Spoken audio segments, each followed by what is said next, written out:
Picture this. Two neighbors, both 82 years old, both retired teachers. Both lost their spouses around the same time. On paper, they're identical, but here's where it gets crazy. One lives to 94, sharp as a knife until the final week. The other barely makes it to 85. What makes the difference? It's not genetics. It's not money. It's not even medical care. It's 6 simple things that most people completely ignore. And by the end of this video, you'll know exactly what they are. But here's the thing. 97% of people who learn this information will do absolutely nothing with it. Don't be one of them, because what you're about to discover could literally add decades to your life. Hit that like button if you're ready to learn something that could change everything. And let's dive in. Factor number 1, the grocery store secret that adds years to your life. This is going to sound weird, but stay with me. The people who live longest aren't necessarily the ones with the biggest families or the best diets. They're the ones who chat with strangers. Wait, what? Yes, you heard that right. There's something scientists call microsocial interactions. Those tiny moments of human connection that happen throughout the day. The 30-second chat with a grocery cashier, the wave to a neighbor, the good morning to someone walking their dog. Here's the mind-blowing part. These interactions literally keep your brain alive. Every time there's a connection with another human being, even for just a few seconds, the brain releases chemicals that reduce inflammation, boost the immune system, and keep neural pathways firing. Let's talk about Maria Santos, a 96-year-old woman who was sharp as a knife until her last day. Her family swore she had special genes. But here's what really happened. Every morning, Maria walked to the local market, not because she needed groceries. Her daughter could have brought them, but because she had conversations. 5 minutes with the fruit vendor about his grandkids. 3 minutes with the baker about her cat. Quick chats with random tourists about where they came from. Nothing deep, nothing meaningful. Just human connection. Now compare that to Frank Williams. Same age, lived right in the same neighborhood. Frank was successful, had a beautiful house, was in great physical shape. But after his wife died, he stopped going out, ordered everything online. His only human contact was his daughter's weekly phone call. Frank went from sharp and active to confused and weak in just 18 months. His daughter thought it was sudden dementia. But here's what really happened. His brain literally started shutting down because it thought he wasn't needed anymore. The brain is constantly monitoring whether someone is still valuable to their community. When interaction with people stops, it gets the message. We're not important anymore. Time to start the shutdown process. This isn't just theory. Neuroscientists at the University of Chicago found that loneliness triggers the same biological responses as physical pain. But here's the incredible part. This damage can be reversed with something as simple as a 2-minute conversation with a stranger. The 2-minute rule. Starting this week, have one brief conversation with someone new every day. Ask the cashier about their day. Compliment someone's dog. Thank the bus driver. It sounds silly, but those 2 minutes might literally save a life. Try this for just 1 week and notice the difference. Comment below if you're going to try the 2-minute rule, because accountability makes everything more powerful. Factor number 2, why being careful can actually kill you. This next one is going to make some people uncomfortable, but it might be the most important thing heard in this entire video. Everyone says, be careful as we get older, and on the surface, that makes perfect sense. Nobody wants to fall and break a hip, right? But here's the terrifying truth. Being too careful is actually one of the fastest ways to decline after 80. Here's how it works. It starts innocently enough. Maybe there's a slip on some ice and a quick catch. No big deal, but it's scary. So there's a decision to be more cautious. Smart, right? But then careful becomes scared. Bracing aim. No more walking outside when it's windy. No more reaching for things on high shelves, avoiding stairs. Sitting down more and more because standing feels risky. Everyone around praises this behavior. Good. Take it easy. Don't push yourself. But here's what they don't understand. The body is literally designed on the principle of use it or lose it. When movement stops, current strength isn't maintained. It starts disappearing immediately. After just 10 days of bed rest, healthy adults lose 12% of their muscle strength. After 80, that process happens even faster. Let's talk about Tommy Rodriguez. At 78, this guy was hiking 5 miles every weekend. He was stronger than men half his age. Then one day, he twisted his ankle on a trail. Nothing serious. Back on his feet in a week. But that twist planted a seed of fear. Maybe hiking is too dangerous at my age, he thought. So he decided to be smart and quit the trails. Within 6 months, this vibrant man turned into a shadow of himself. His legs got weak from sitting around. His balance got worse because he wasn't challenging it anymore. His confidence disappeared because he'd labeled himself as fragile. The ironic part? The thing he was trying to avoid, falling, became inevitable because he got so weak that even walking to his mailbox became treacherous. But here's the plot twist. Tommy's story doesn't end there. His daughter, a physical therapist, finally intervened. She didn't push him back onto hiking trails immediately. Instead, she started him with something called progressive risk training. Day 1, walk to the end of the driveway. Day 3, walk around the block. Day 7, walk to the park. Day 14, walk on the park's gravel path. Day 21, walk on the park's nature trail. 6 months later, Tommy was back on his hiking trails. Not because he ignored the risks, but because he gradually rebuilt his strength and confidence.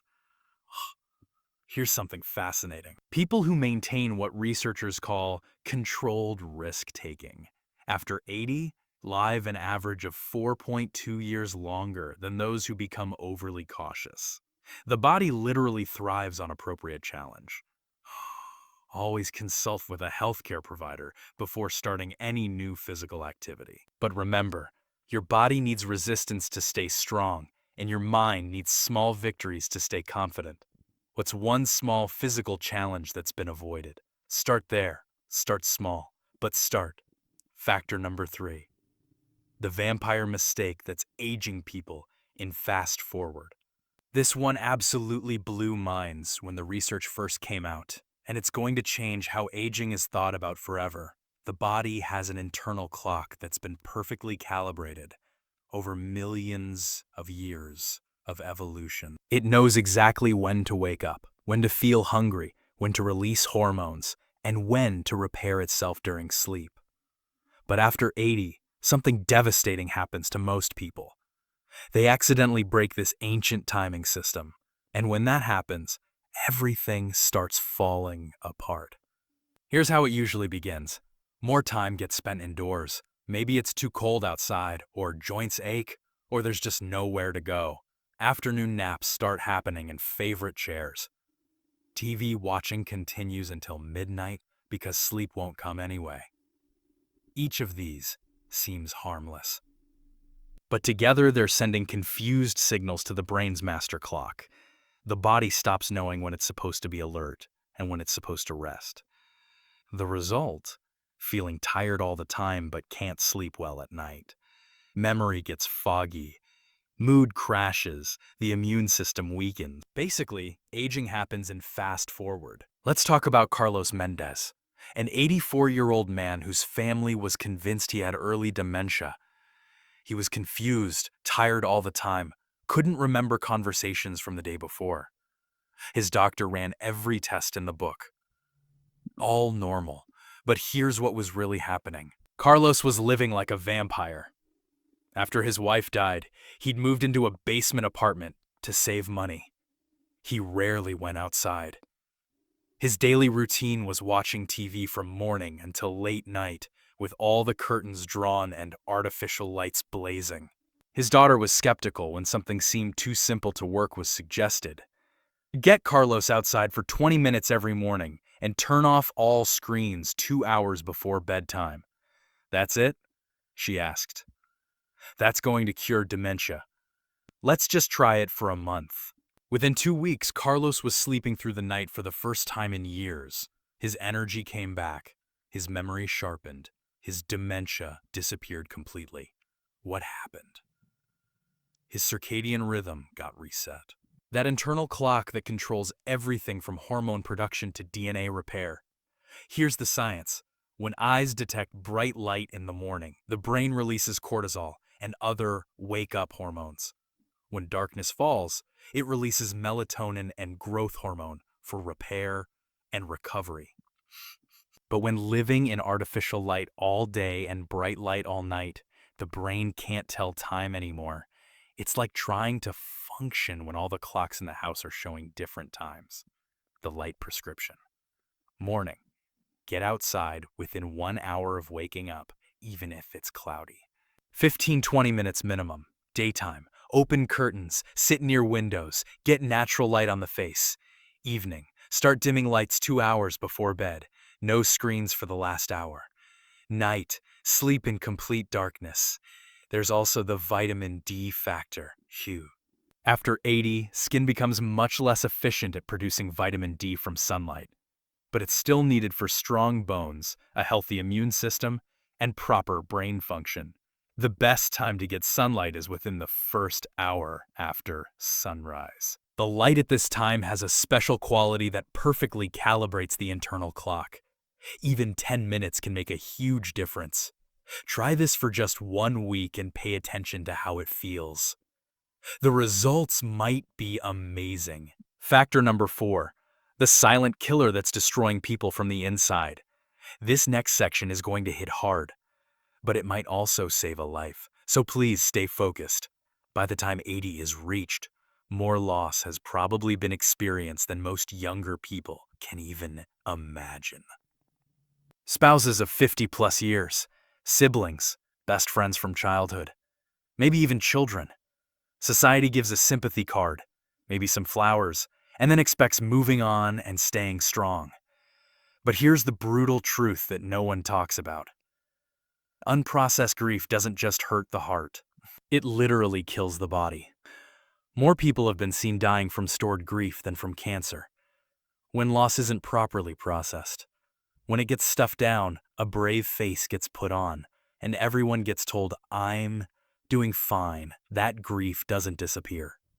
It gets stored in the body like emotional toxic waste. It hijacks the immune system.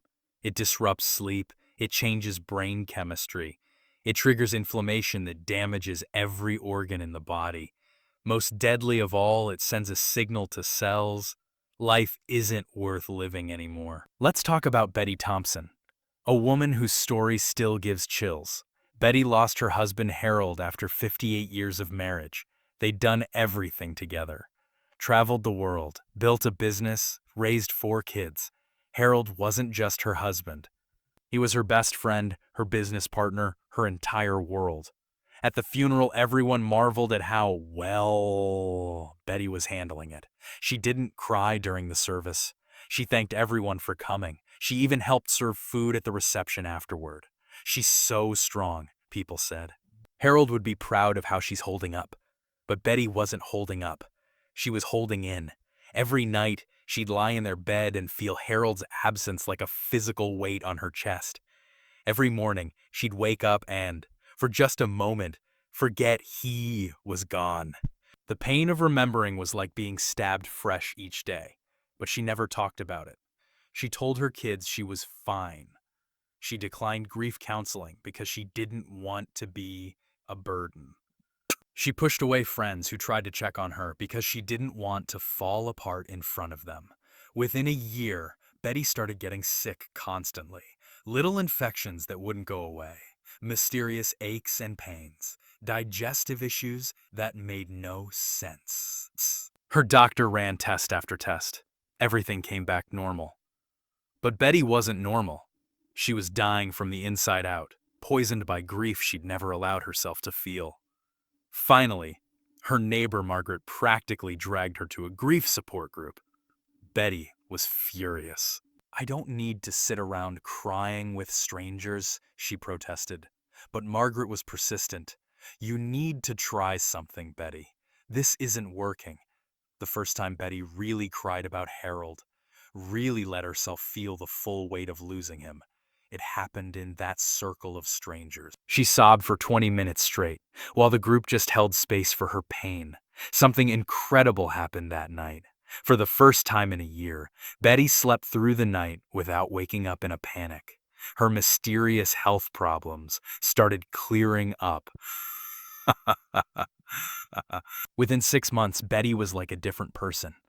Not over Harold, she'll never be over Harold, but she'd learned to carry his memory without it carrying her to an early grave. Here's what was learned from Betty and dozens of others like her. Grief isn't something to get over. It's something to learn to carry, and carrying it properly, openly, with support, allowing the full feeling of it. That's what keeps people alive. The grief release protocol. Find one person to be completely honest with about the pain. Helen and Jim were both 82, both retired teachers, both lost their spouses around the same time. On paper, they were almost identical, but their health outcomes couldn't have been more different. Helen lived to 94 and was sharp until her final week. Jim barely made it to 85. The difference. Helen had what are called micro-purposes, small but meaningful reasons to keep going. Every Tuesday, Helen made sandwiches for the homeless shelter downtown, not because she had to, but because she knew 3 regular guys by name, and they looked forward to seeing her.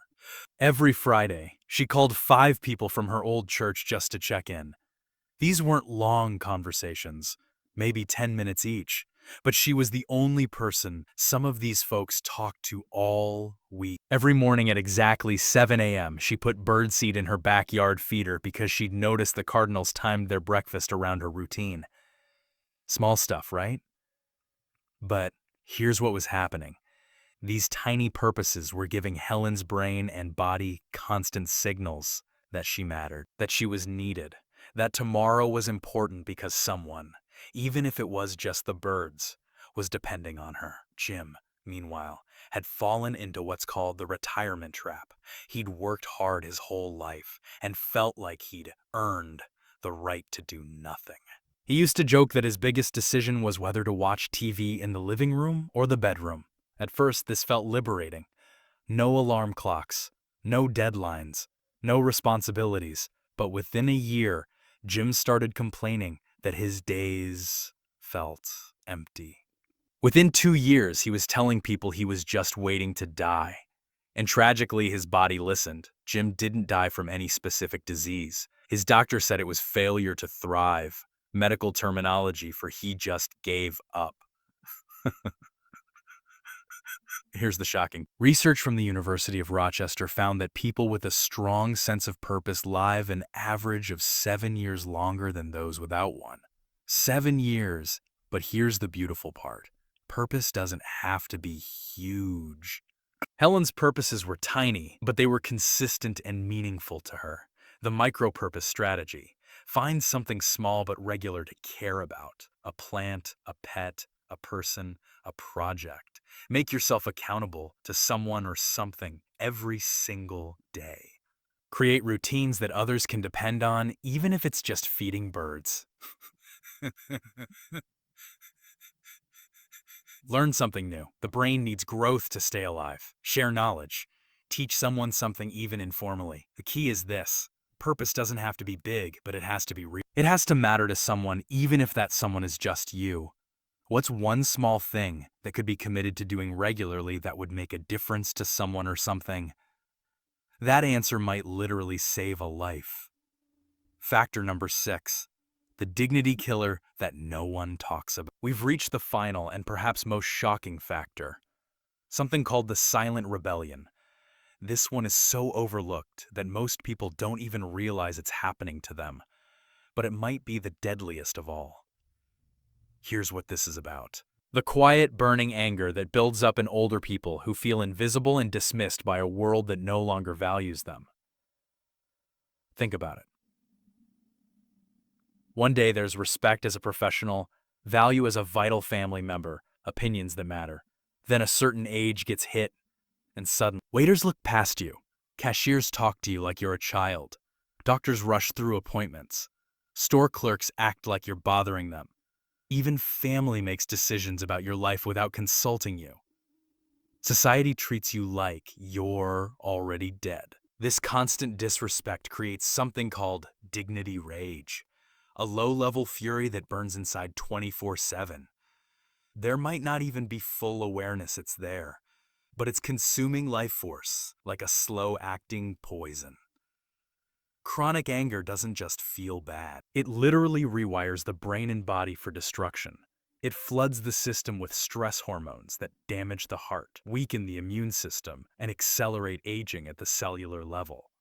Let's talk about Walter Jenkins, a 79-year-old former engineer who seemed to shrink a little more each time he was seen.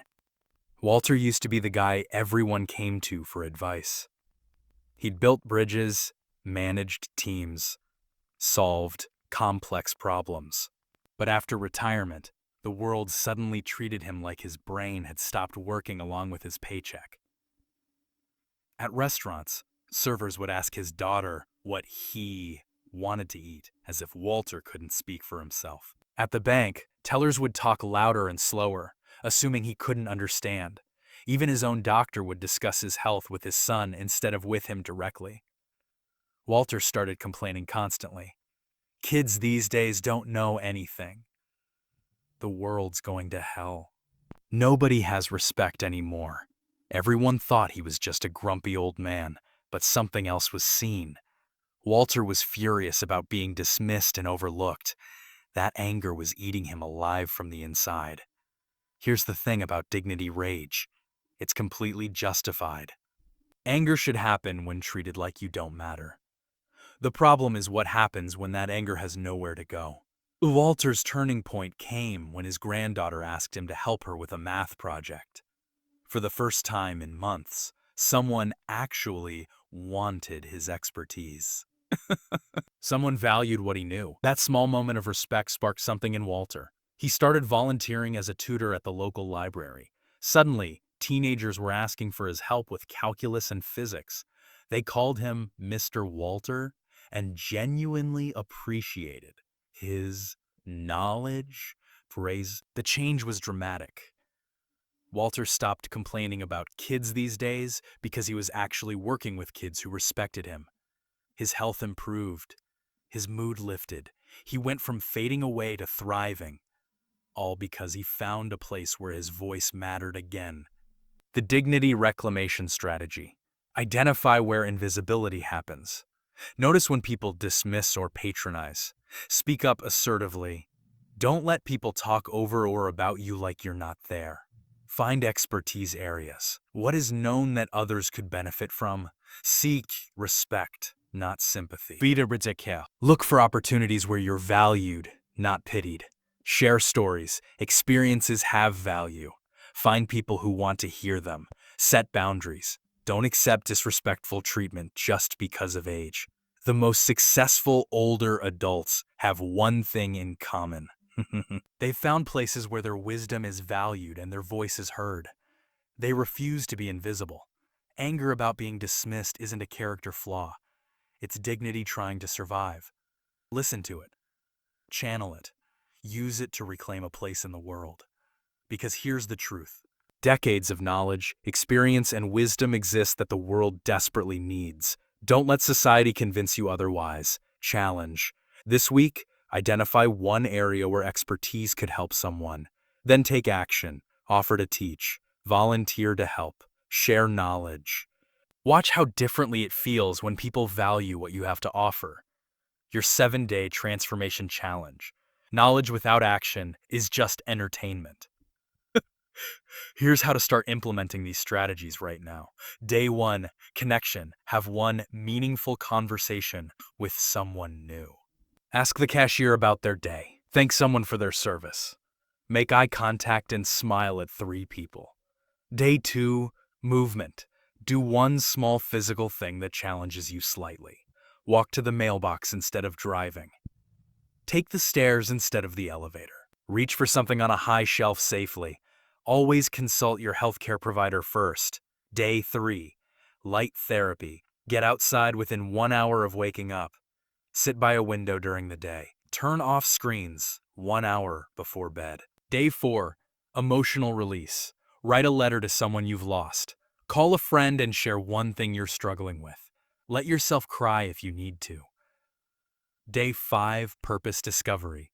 Do one small thing for someone else. Feed birds. Water a neighbor's plants. Send an encouraging text to someone who needs it. Day 6. Dignity reclamation.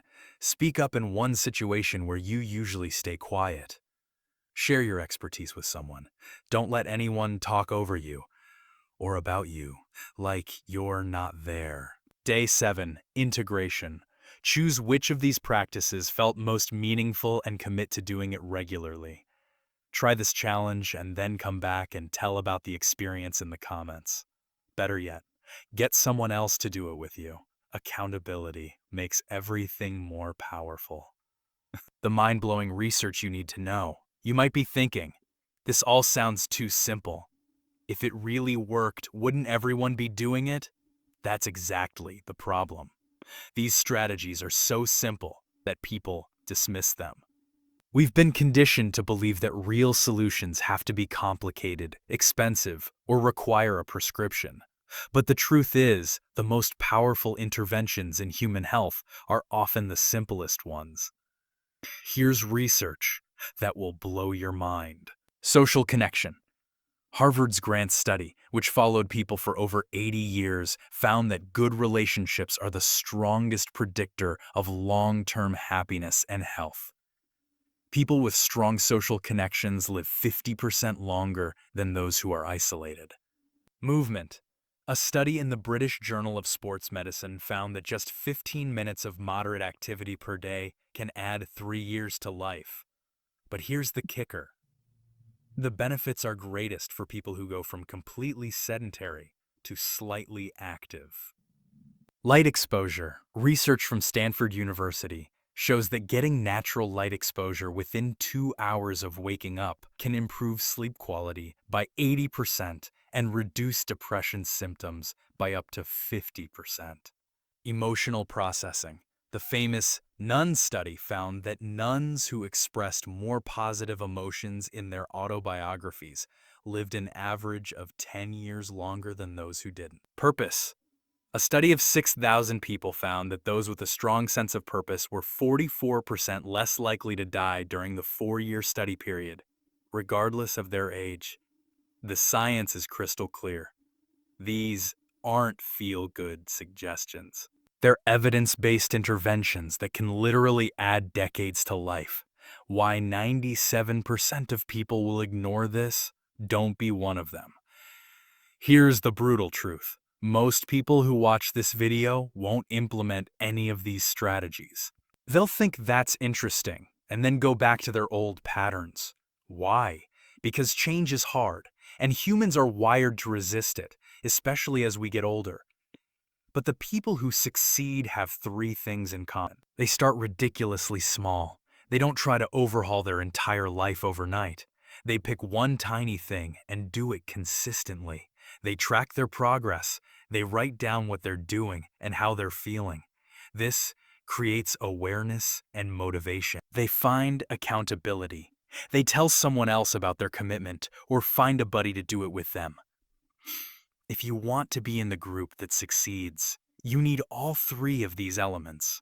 So here's what needs to happen right now before clicking away from this video.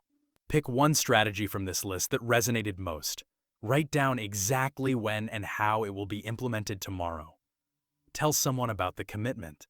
You can even comment below. Don't try to do everything at once. Don't wait until Monday. Don't make it complicated. Just pick one thing and start tomorrow. Your life depends on what you do next. Here's where the rubber meets the road. Almost 30 minutes have been invested watching this video. Don't let that investment go to waste. Right now, before doing anything else. Hit the like button if this video gave at least one insight that could help you or someone you love. The algorithm needs to know that this information matters, so it can reach more people who need it. Subscribe and turn on notifications because more longevity secrets will be shared that you won't find anywhere else. Next week, the Japanese longevity secret gets revealed that has nothing to do with diet or exercise. Share this video with someone over 60 who needs to hear this message. Don't assume they'll find it on their own. Be the person who potentially saves someone's life by sharing information that matters. Comment below and tell, which of the 6 factors surprised you most? Which one do you struggle with personally? What's the one thing you're going to start implementing tomorrow? Every comment gets read, and responses will be given to as many as possible. Your engagement doesn't just help the algorithm. It helps create a community of people who are committed to aging powerfully instead of just aging. Most importantly, take action. Information without implementation is just entertainment. Something is now known that most people, including most doctors, don't understand about longevity. Use it. Your 90-year-old self is counting on the decisions made today. Remember, you don't have to be a victim of aging. You can be the author of your own longevity story. The question is, what story are you going to write? Thanks for watching, and see you in the next video where we dive even deeper into the secrets of people who don't just survive, but thrive well into their 90s and beyond. This content is for educational purposes only and is not intended as medical advice. Always consult with qualified healthcare professionals before making any changes to your health routine, especially if you have existing medical conditions or concerns. Individual results may vary,